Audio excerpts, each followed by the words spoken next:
O pastor Enoque agora me deixou numa responsabilidade grande, né? Porque disse para não envergonhá-lo, e eu fico com medo de ser a mesma situação do meu time, do Botafogo, na expectativa do Segovinha, que ganhou música antes mesmo de jogar, 2 meses depois mandaram ele embora, né? Então eu espero que não aconteça isso aqui nessa noite. Brinco que lá na congregação que eu tenho um fator Augustus Nicodemos, não pela profundidade teológica, mas pelo horário, o tamanho da pregação. Normalmente o Nicodemos prega de 30 a 35 minutos, e provavelmente vai ser isso nessa noite. Sou o pastor Jani, sou oriundo lá da cidade de Muriaé, já estou ali em Cristais há 4 meses. Tem sido uma experiência extraordinária, a oportunidade que Deus tem me dado ali na cidade de Cristais, de conhecer Cristais, de fazer parte daquele povo que está aqui presente, parte deles através da juventude que eu amo de paixão daquela igreja, e estão aqui nessa noite se fazendo presente. Estou aqui com a minha esposa Esther. Queria que ela ficasse de pé, com minhas 2 crianças, a Olivia e o Carlos. O Carlos está ali e a Olivia está ali atrás. Pelo tamanho da criança, vocês percebem que é filho do pai mesmo, né? Pois bem, meus irmãos, eu quero convidar a igreja nesse momento para que possa abrir a sua Bíblia na carta em 1 Pedro, capítulo 2. Nós vamos meditar e fazer aplicações para a vida da igreja a partir do versículo 9. Na verdade, apenas o versículo 9 nessa noite. 1 Pedro, capítulo 2, verso 9.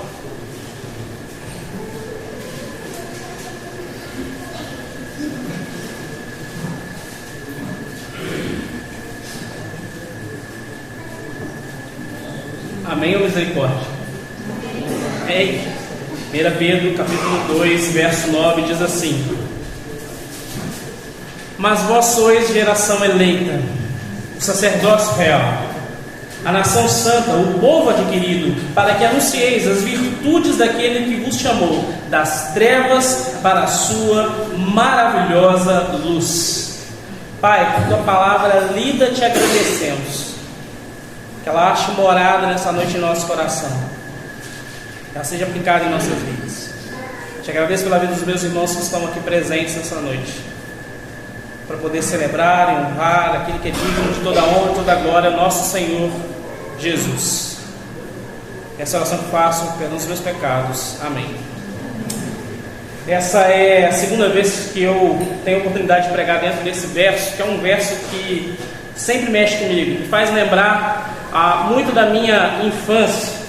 Se eu pudesse dar um título a esse sermão, seria que esse sermão, a base dele é sobre a nossa identidade em Cristo Jesus e o do quanto isso de fato nos faz influenciadores na terra. Toda vez que eu lembro esse verso, me faz lembrar da minha infância, de um filme que marcou muito ela. Eu não vou falar quando eu era pequeno, porque já está óbvio para os irmãos que eu sou pequeno, mas há um filme ali dos anos 90, chamado O Rei Leão. Quantos se lembram desse filme? Ganhou um live action agora. Eu pensei que jamais iriam fazer um live action do Rei Leão, né, pegando animais. Não ficou um dos melhores filmes já produzidos pela Disney. Recentemente, agora vão lançar um prequel, que é um antes, que é sobre a vida do Mufasa, o pai do Simba. Mas esse texto me faz lembrar do Rei Leão, da história do Simba. Um personagem que ele desde pequeno era predestinado a ser o rei da selva, o rei da savana. Simba, você vai vendo ele ali no seu crescimento e tem cenas memoráveis. Fico imaginando um pai que assistiu esse filme lá na sua adolescência, que quando nasce o primeiro filho não fica doido para levantar ele para o alto, e no fundo já fica imaginando aquela canção. E aí vai vendo a evolução ali do Simba. Tem aquele momento ali em que o Simba, jovem ali, meio rebelde, o pai tentando trazer para ele um certo sentido de compromisso, mas o Simba não quer nada com nada. E ele coloca Zazu, que é uma ave, uma espécie de tucano ali da savana, e para ser conselheiro dele. E aí tem aquela canção também memorável que diz: não olhe para a esquerda, não olhe para a direita, o que eu quero mais é ser rei. E Simba então ali vai questionando ali o Zuzá. Simba começa a ir crescendo e de repente ele tem na imagem a imagem forte na morte de seu pai. Seu pai então fica morto ali na sua frente. Então Scar, aquele que não era prometido a ser rei ali da savana, faz de tudo para poder que Simba fosse embora. Simba vai embora. E aí você acompanha o crescimento do Simba. Ali com uma trupe ali bem engraçada, Timão e Pumba, que vem com aquela frase Hakuna Matata, é lindo dizer. E aí ali Simba vai crescendo, mas perdendo a característica, a identidade principal de ser um leão, um rei leão. Simba então ali fica crescendo no meio ali daquela trupe ali que era vegetariana e ele um leão, tendo que comer animais, insetos, perdendo a sua característica mesmo de leão. Chega então a sua futura amada ali, e ela numa conversa ali empolgante, e de repente vem um momento de canção romântico, ela sai e de repente aparece uma epifania, aparece um Mufasa no céu, e diz: Simba, é você meu filho, volte para casa. Simba então ele volta à sua origem, de ser um leão mesmo, um rei da selva. Volta então para casa e vai questionar o seu tio Scar, entra no embate com ele, vence, e ele volta a se tornar aquilo que ele deveria ser desde o princípio, o rei da selva. Quando eu olho o texto de Pedro, no capítulo 2, no verso 9, falando sobre a nossa identidade, quem nós somos e o que nós devemos fazer, ou precisamos fazer, nós percebemos que tem muita ligação. Um Simba que perde a sua identidade, que deixa de ser aquilo que ele deveria ser de fato. Nós vivemos numa geração onde a identidade é muito questionada, onde quem nós somos fica meio que avulso. Hoje na carteira, fazendo no Instagram lá para tentar recuperar a senha dele, foi me perguntado ali: o que você é? Qual o seu sexo? Masculino, feminino, prefiro não optar, e uma camada de YXZ lá do que deve ser. As pessoas estão perdendo a sua identidade, e o que eu tenho percebido é cristãos que na verdade, além de não saberem o que são, não têm mais o poder de ser influenciadores da sua geração. Se bem que essa palavra influenciador já virou uma palavra até desgastada no nosso meio. Hoje há influenciadores de todo tipo. O texto de hoje é um texto que nos convoca a olharmos para dentro de nós mesmos e percebemos acerca do que Cristo fez em nós, e de agora Cristo que nos transporta a uma nova identidade. A partir dessa identidade, sermos de fato um povo que foi chamado para transformar a sua geração. Por isso, essa carta que Pedro escreve é uma carta que ela serviu como para a igreja ali do primeiro século, como uma carta que ela deveria ser um encorajamento em meio à perseguição. A igreja estava sofrendo uma perseguição severa, e Pedro então escreve essa carta para trazer ânimo, encorajamento, apontar ao que eles agora são em Cristo Jesus, e por meio disso, dessa sua nova natureza, passar pelas dificuldades do mundo, enfrentando-as com aquele que enfrentou o mundo, aquele que enfrentou todas as coisas em nosso lugar, o Cristo. Essa carta então, se eu pudesse dividi-la em partes, principalmente no capítulo 2, que é o capítulo pelo qual nós vamos ler o verso 9 novamente, nós podemos fazer as seguintes divisões: do verso 1 ao verso 3, nós percebemos aqui uma exortação ao crescimento espiritual. Do verso 4 ao verso 10, Pedro aqui chama a identidade do cristão. Do verso 11 ao verso 12, ele fala sobre a exortação a uma vida santa. Do verso 13 ao verso 17, a submissão à autoridade, principalmente agora num tempo de política, falar sobre submissão à autoridade, está aí uma boa exposição de algum verso, desses versos, para trazer à igreja sobre o entendimento correto. E dos versos 18 a 25, a condição dos servos, o exemplo de Cristo. Mas veja, o capítulo 2 de 1 Pedro, nos oferece aqui uma rica reflexão sobre a identidade do crente e seu papel no mundo. A exortação a viver de maneira santa e submissa às autoridades é a imitação real de Cristo. Diante do sofrimento que desafia a sermos testemunhas fiéis da graça de Deus. O verso 9 aqui ele começa com um mais. Esse mais aqui ele faz uma ligação aos versos anteriores, principalmente ao verso 8. Em que ele faz um contraste aqui entre aqueles que andam na palavra e aqueles que não andam na palavra. Na verdade, quando nós olhamos, por exemplo, Mateus capítulo 7, dos versos 13 e 14, que diz: entrai pela porta estreita, porque largo é o caminho e a porta, e espaçoso o caminho que conduz à perdição, e muitos são os que entram por ela, porque estreita é a porta, apertado o caminho que leva à vida, e poucos há os que encontram. Há uma tríade no Mateus capítulo 7 que vai falar sobre as casas, vai falar sobre as rochas. A Bíblia é cheia sobre essas duas questões, entre justos e ímpios, sábios e loucos. Há uma divisão clara na Bíblia, que não existe na Bíblia um meio termo. Ou você faz parte daqueles que andam com Cristo, ou você faz parte daqueles que não andam com Cristo.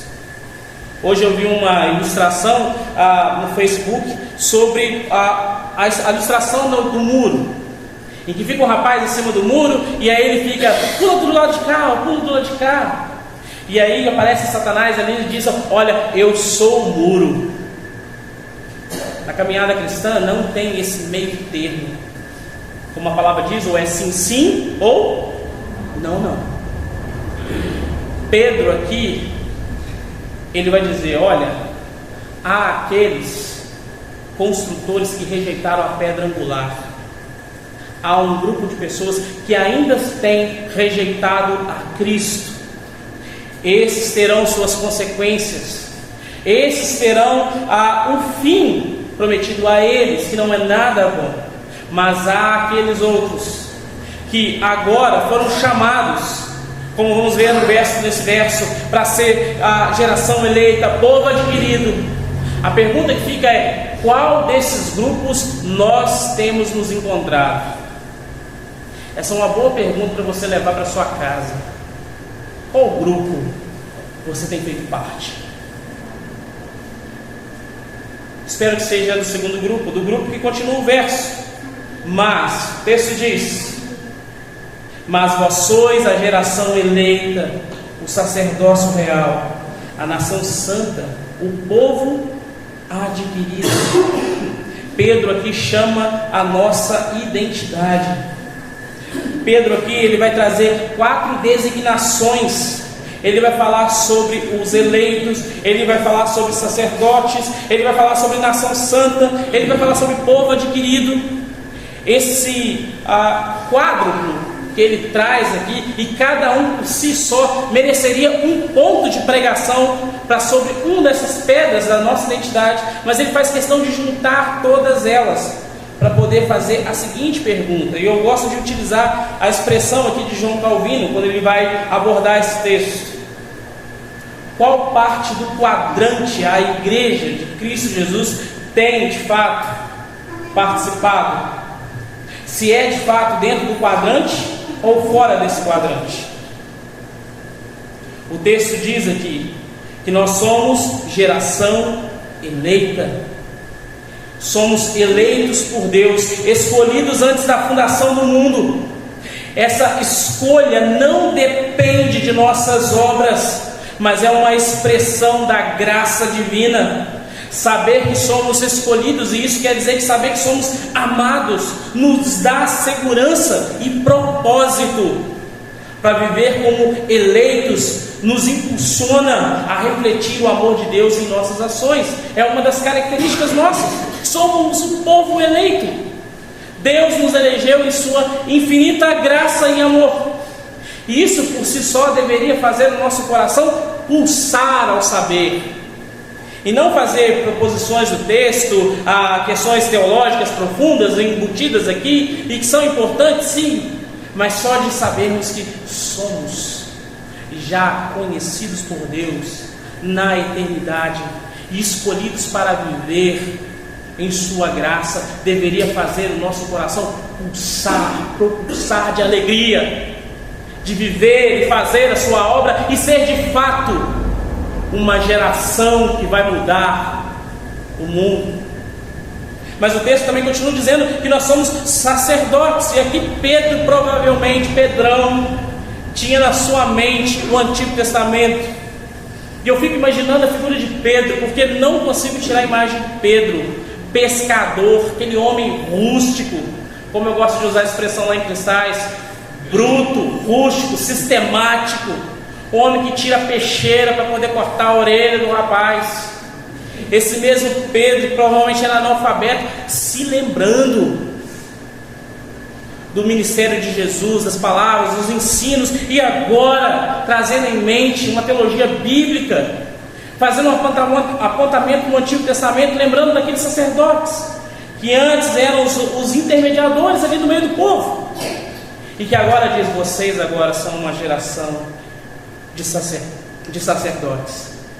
Agora vocês podem ter o livre acesso de fazer suas orações a Deus. Vocês não precisam mais fazer a vocação de sacerdote, de pessoas, dos santos, dos profetas, dos ungidões da vida. É só você fechar a porta do seu quarto, entrar e fazer uma oração direta a Deus. E isso, meus irmãos, é magnífico. É saber que eu não preciso agora mais ir até aquela pessoa que por muitas das vezes, a gente está falando esse domingo passado em nossa igreja, que praticamente tem sugado a alma dos crentes, falsos líderes, falsos homens, que até para orar as pessoas têm pedido permissão para isso. É o cúmulo e o absurdo da fé. O texto diz: vocês agora são sacerdotes, vocês podem chegar em oração, e não só isso, vocês agora podem testemunhar das maravilhas divinas a outras pessoas. Mas o texto continua: vocês são nação santa, e como nação santa somos um povo separado para Deus. Essa identidade coletiva aqui nos chama a viver em unidade. A santidade aqui não é apenas individual, mas veja, ela é coletiva. E aqui está uma beleza dessa expressão, nação santa, que por vezes passa batido. Há uma beleza que a Bíblia sempre traz do coletivo. Por vezes nós vamos ver pessoas como verdadeiros Chuck Norris.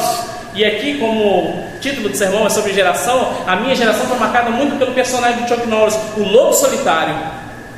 Homem que sozinho ele ganhava guerras. Tem até um filme muito interessante, me fugiu a mente agora, em que está todo mundo encurralado, o Stallone de um lado, o Jack Chan do outro, e de repente parece que está vindo um exército. Quando eles olham para trás, só aparece o Chuck Norris. Mas veja, na jornada da fé, a jornada não é uma passada solitária, mas é uma passada coletiva. Quando eu olho a beleza dos salmos, em que a congregação, o texto diz, a congregação canta, e o povo está indo para poder prestar a sua adoração, o seu culto, como um povo só, a junção das tribos. Há uma beleza, meus irmãos, na igreja que se junta para poder louvar a Deus junto, para poder ouvir a mensagem junto. Por isso, domingo nunca será um dia qualquer. Aparente. Eu sempre deixo claro para a igreja de Cristais: domingo é o ponto alto da semana, pois é o dia que eu encontrarei a minha real família, pelo qual eu vou louvar, adorar, orar, ouvir o sermão do pastor, participar do momento de comunhão pós-culto juntos. E eu sempre brinco dizendo que domingo é um dia favorável, principalmente cantando a canção Maranata, de Jesus voltar e levar a igreja e todo mundo como família. Nação santa, um povo. Irmãos aqui de Candeias, valorize a comunidade da fé de Candeias. Se valorize. Não percam a oportunidade de estarem juntos. Não deixem que as distrações do dia do Senhor e de outros dias sejam um empecilho para que vocês possam estar juntos na jornada da fé. Aos irmãos de cristais, da mesma maneira. O texto diz: nação santa, há um chamado para a santidade. E é um assunto que no nosso meio ficou até batido, porque normalmente as pessoas, quando vai falar sobre santidade, vai fazer uma aproximação da palavra legalismo, e não de fato com ser santo, de caminhar parecendo com Cristo Jesus. O texto é chamado como igreja, como um povo agora, andando em santidade, nos parecemos com aquele que nos salvou. Mas o texto continua dizendo que é um povo adquirido. Fomos comprados pelo sangue de Cristo, tornando-nos um povo adquirido. Essa verdade nos lembra do preço da nossa redenção e do valor que temos aos olhos de Deus. Não pelo valor intrínseco a nós, mas pelo valor de Cristo embutido a nós. Essa nova identidade deve nos levar a viver gratidão em testemunho da graça que nos transformou e nos uniu a Ele. Há uma canção que diz que eu nunca saberei o preço que foi pago. Cristo pagou um alto preço por mim e por você, meu irmão. Nós somos um povo que foi comprado pelo sangue de Cristo. E se isso não faz o seu coração se alegrar, eu não sei mais o que vai fazer ele se alegrar nessa noite. Por vezes nós perdemos a beleza das palavras ditas num sermão. Como batistas, talvez nós temos as dificuldades às vezes de soltar um glória, um aleluia em meio ao sermão, principalmente naquilo que traz de fato sentido em nossas vidas. Então não há problema nenhum ao ouvir que nós somos um povo que foi comprado por Cristo Jesus. Dizemos aleluia, louvado seja Deus por isso. Veja, esse quádruplo aqui, cada um por si só, já carrega uma robusta definição teológica. Mas como diz Emil Muller, ele vai dizer, nesses versos, analisando as 4 designações como um todo, mostra que somos um corpo unido, chamado a viver de maneira que glorifique a Deus, manifeste sua luz no mundo. Nossa identidade está enraizada em Cristo Jesus, a sua palavra. Quem nós somos? Somos um povo eleito. Quem nós somos? Somos uma nação santa. Quem nós somos? Nós somos aquele que foi adquirido pelo sangue de Cristo. Ou seja, peregrinos dessa terra, somos diferentes do que o mundo tem oferecido como identidade. Se bem que a identidade do mundo hoje é tão confusa, hoje você não consegue saber nem quem é você mais. Nomes podem ser mudados, sexos ali no documento podem ser transformados. Quem é você? Essa é a grande pergunta da nossa geração. Quem nós somos? Mas a grande pergunta para a igreja é: quem vocês são? Nós somos o povo eleito, a nação santa, o povo adquirido por Deus. E se nós somos todas essas designações, a pergunta que nós vemos aqui também no texto é, continuando no verso: para que anunciais as virtudes daquele que vos chamou. Todas essas características, todas essas marcas são importantes para sermos de fato um povo disposto a anunciar as virtudes de Deus. Esse versículo nos leva a refletir, meu irmão e minha irmã, sobre a responsabilidade que nós temos como cristãos de testemunhar de fato as grandezas de Deus. A expressão aqui, anunciar as virtudes, não é apenas uma convocação, mas um chamado a reconhecer e divulgar as características essenciais do nosso Senhor: sua santidade, sua misericórdia, sua justiça, seus atributos. Hoje eu estava vindo para cá, antes, encerrando ali em casa, e eu estava vendo um rapaz, até bem intencionado, nas redes sociais, milhões de seguidores, mas trazendo uma mensagem que em nada se parece com o Evangelho. Fez apenas algumas citações aqui e colar sobre Jesus, pegou alguns atributos de Deus ali e colocou. E ele dizendo: olha, nessa noite eu estou relatando as maravilhas das virtudes de Deus. Não estava.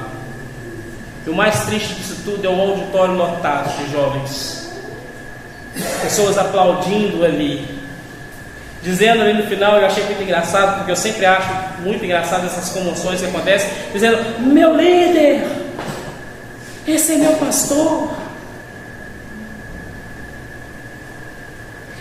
É um povo que tem utilizado as redes sociais, os mecanismos que Deus tem dado da tecnologia, mas tem anunciado um outro evangelho, tem anunciado outra mensagem.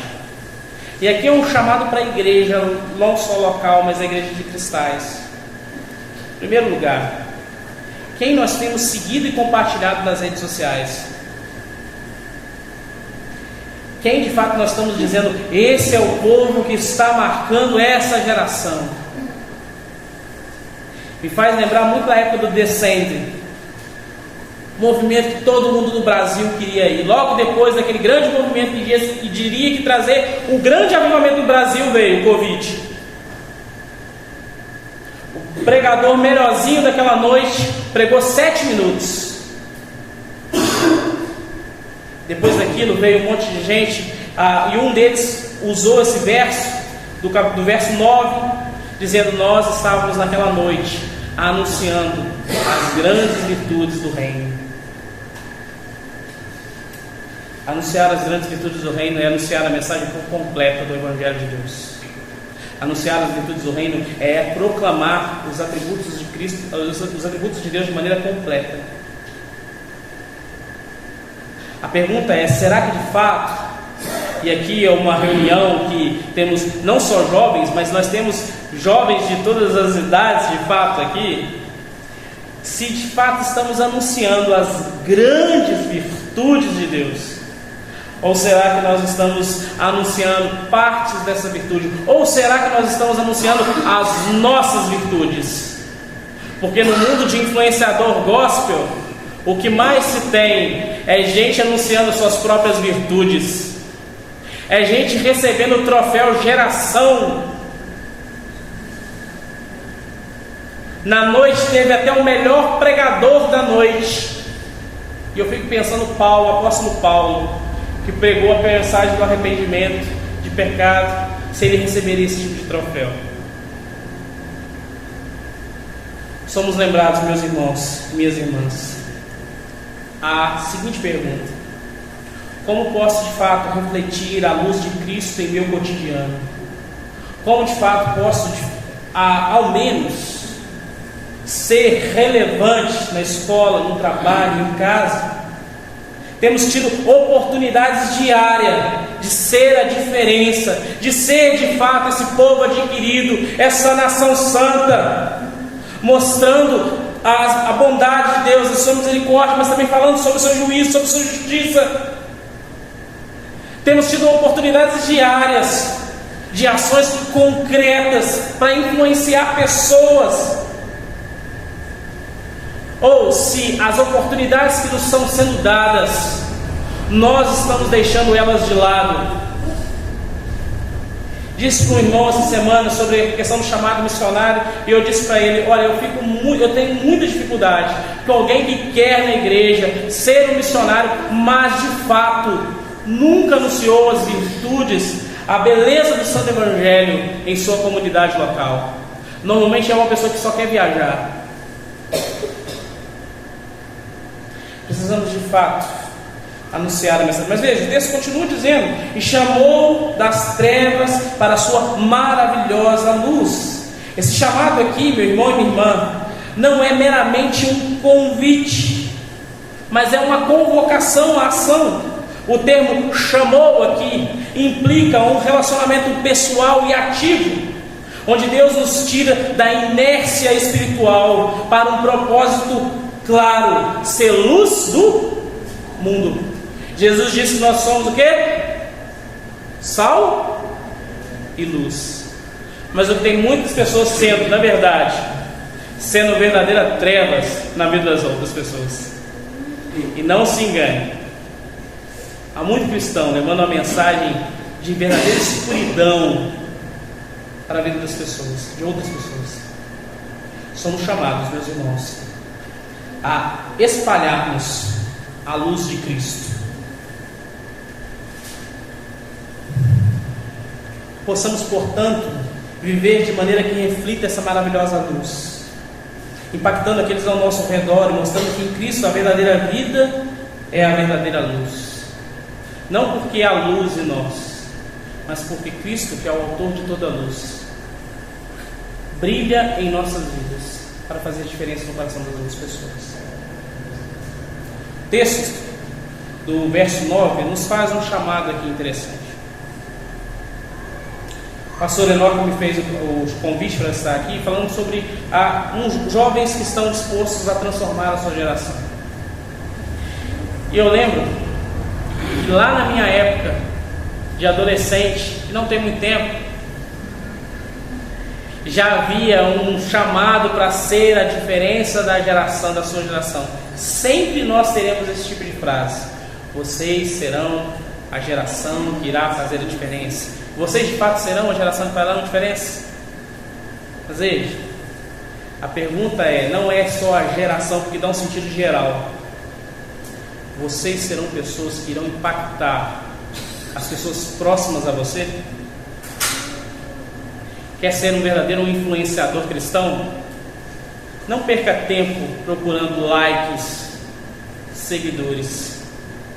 Procure as pessoas próximas a você que estão dispostas a ouvir a mensagem do Santo Evangelho. Esse é o chamado de todo cristão. A nossa natureza nos impele a viver de forma digna para honrar o nosso Cristo e viver o Evangelho de anunciação. Se você não se encontra em uma das características da identidade do cristão, se você não se encontra na identidade de um evangelista do Senhor, talvez hoje seja o dia de você rever os seus conceitos, até mesmo como crente em Jesus. Por isso a mensagem do Evangelho, ela atinge a ímpios e aos justos na igreja. Ela deve promover transformação no coração dos ímpios e dos crentes. É tirar da zona de conforto. É fazer com que você perca a noite de sono por uma boa causa. Como conclusão, eu vou caminhar para encerrar. Me fez lembrar de 2016. Eu conheço o Enoque em 2016. Enoque disse aqui, a impressão que eu tive do Enoque não foi das melhores possíveis. Uma das suas ovelhas me falou do Enoque o acampamento inteiro. E eu fiquei até na dúvida se eu realmente queria ser a ovelha do meu pastor ou do Enoque. E aí o Enoque falou assim: oi, bom dia, boa noite, foi embora. Mas eu conheci a ovelha do Enoque naquele dia. E eu lembro que lá naquele projeto de pescador, eu estava muito certo sobre quem eu era em Cristo Jesus. Eu estava muito certo sobre o sermão que eu iria levar, um testemunho meu. E aí, sentando com aquela ovelha ali, que eu tenho uma profunda admiração e respeito por ela, por essa pessoa, ele falando comigo sobre as verdades do Evangelho, que eu até então não tinha conhecido. Na noite depois da pregação, a minha pergunta foi: será que de fato eu era um crente? E eu passei aqueles 10 dias insônia profunda. E foi assim que a nossa amizade começou, me deixando em insônia. Chegando em casa, conversando com o pastor da minha igreja, e ali a gente junto, ele me dizendo que seguia a mesma linha de raciocínio que aquele meu irmão que eu tinha acabado de conhecer. Ele me disse: agora que você já perdeu suas noites de sono, você sabe que desde a eternidade foi escolhido por Deus. E não só, isso faz parte de uma comunidade da fé que tem como propósito viver em santidade, não só isso, de anunciar as grandes maravilhas de Deus. A pergunta que fica é: o que você vai fazer? Essas perguntas ecoam no meu coração até os dias de hoje. Eu oro a Deus que essa pergunta ecoe no seu coração nessa noite. E, se possível, perca o sono. Faça a diferença. Não pense em marcar as grandes gerações. Pense em marcar a geração que está ao seu lado, próxima a você. Seja de fato um anunciador das grandes virtudes de Deus. Feche seus olhos. Nós vamos orar.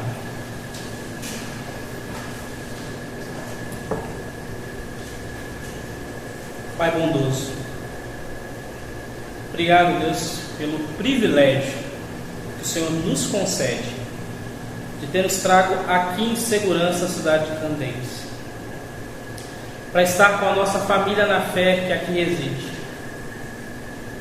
Obrigado, Deus, por cada irmão dessa igreja que se dispôs a estar aqui nessa noite. Continue abençoando-os, ó Deus, enxertando na família da fé aqueles que o Senhor aprouver trazer para essa igreja. Que aqueles que aqui estão sejam anunciadores, porta-vozes, embaixadores de Cristo na cidade de Cristais. Tire aqueles que estão inertes e traga para o ativismo espiritual, bíblico, evangélico. Te peço pela vida do pastor dessa igreja, pastor Enoque, por sua família, Deus.